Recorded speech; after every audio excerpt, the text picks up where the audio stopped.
Hi guys.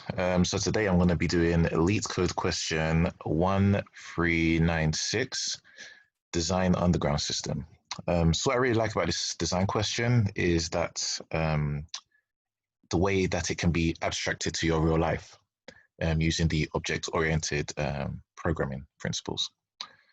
And as I go through the question, I will relate it to a real life scenario so it's understandable. So basically, we have to implement the class underground system, and this is in C#, by the way. Implement the class underground system that supports three methods. So it supports a check-in method, a checkout, and the get average time.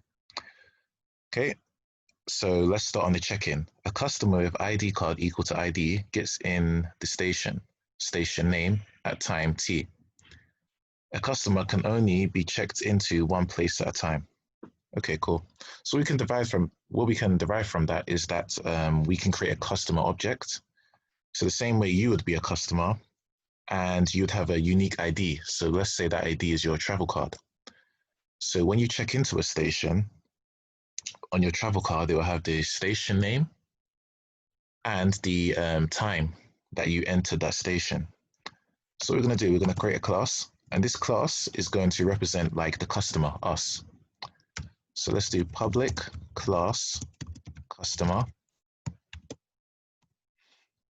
Okay, we're going to create a private read-only integer, private read-only integer, and it's going to be our ID.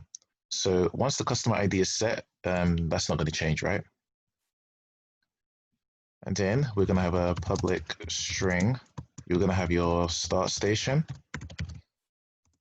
So when you tap in your travel card, this is going to be the station that you like tap into, you check into. And then we're also going to have the journey start time. So public int journey start time. And this is like the time you start your journey. So then what we're going to do, we're going to create a constructor. So public customer int ID. And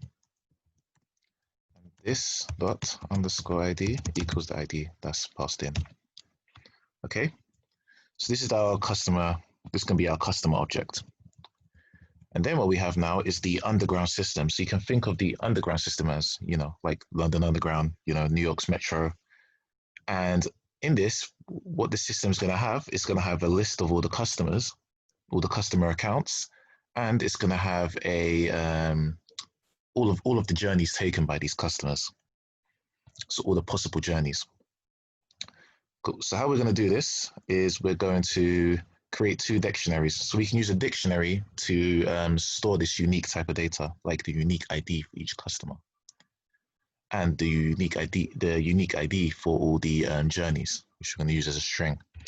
So we're going to create that. So public dictionary. It's going to be an integer which represents the ID and the customer object, and we're going to call it customer accounts. Then we're going to create another dictionary. It's going to be a string of the journey, and it's going to be a list of integers which will represent the journey times, the total journey times taken. We're going to call this all journeys. All journeys. Okay. And then we're going to create it. So in our constructor, so customer accounts equals new dictionary int customer. Make an instance of that. And then all journeys equals new dictionary string list of integers.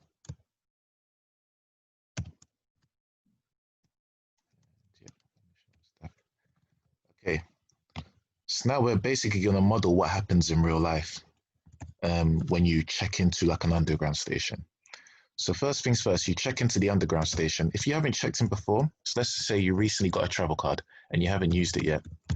So the system doesn't recognize you. So customer accounts, the underground system, dot contains key. So if I've used the exclamation mark, So basically, if it doesn't contain this key, so if you're not in the system,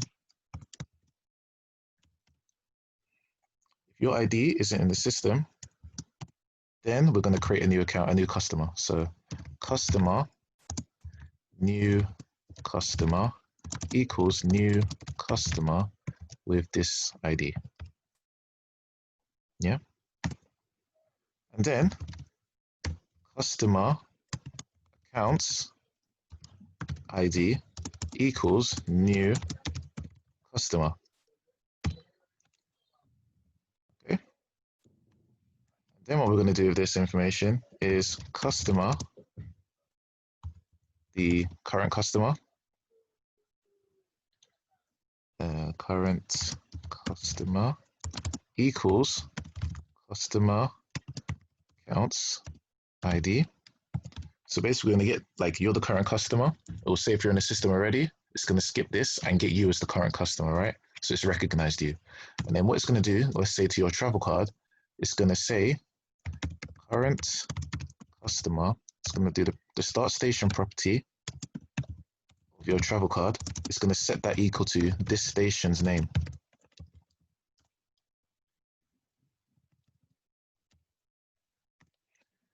And then what it's also going to do, current customer dot journey start time is equal to t. So you started your journey at t. So cool. You've tapped in. It's created you into the system if you wasn't already in the system, and it's giving your card a start station and a start time. Okay. So that's our check-in done. Now comes the checkout. Okay. So when you check out, that means you're already checked in. So you're definitely going to be in the system, right? So customer, current customer, which is us. Sorry, no space. Is equal to. It's going to check the customer accounts. It's going to get your ID.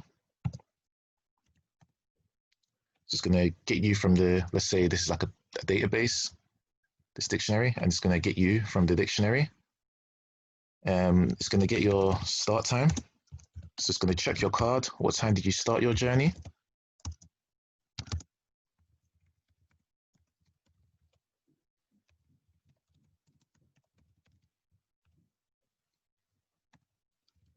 Then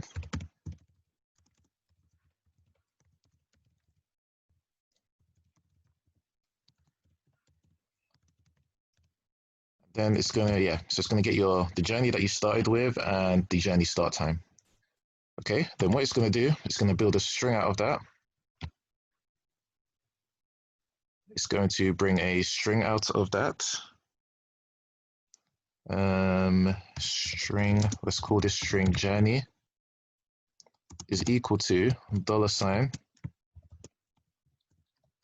start journey hyphen, and then station name as like the end station. Cool. So you started here, and then this is where you ended. So that's your journey. Then the total time for this journey is equal to t minus the start time. Yeah. Then if all journeys dot contains key journey. So if this journey doesn't exist, we're going to add that journey in. Well, we're going to initialize that journey. So all journey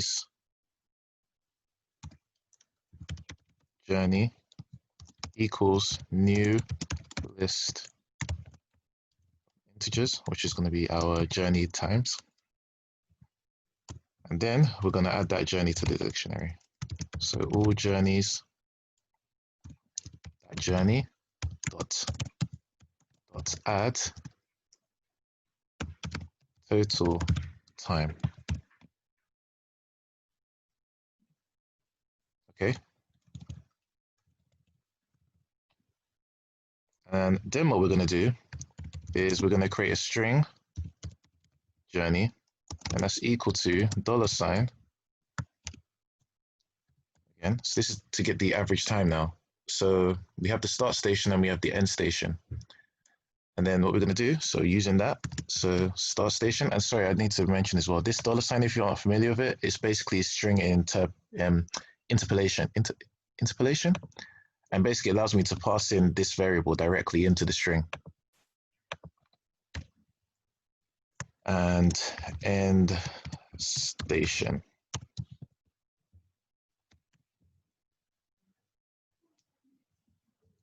Okay, and then list int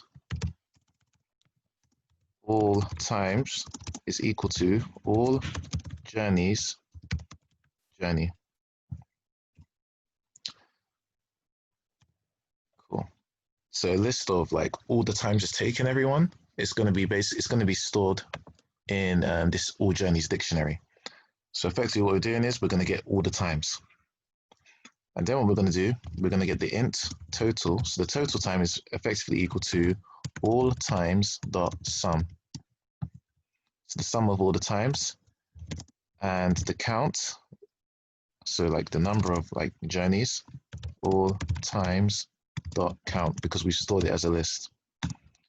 And the result, we're going to save that as a double because that's what we're returning. So the result is equal to double, these are integers, total divided by double count. And then we're going to return the result.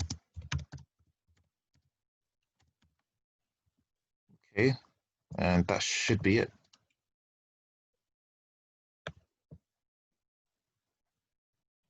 Okay, so just a few spelling errors I've made. Customer accounts, where did I say start? Line 50. Start station, I meant to say. Okay, and then let's run the code.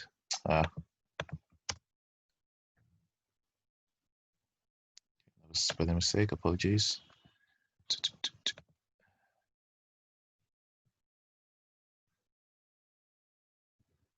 Perfect. And then we can submit that. Yeah, I've done some already, like some tests today. And that should be fine. So it's fast, but it takes a lot of memory, probably because I'm using the dictionary in the list. But yeah, I just decided to do this question. I haven't seen anything on C# on YouTube. And I just liked the object-oriented aspect of it and the way you can abstract it to real life as you taking a journey in this particular like underground system, for example. So yeah, that's all for today, and that's all from me, and take care. Bye.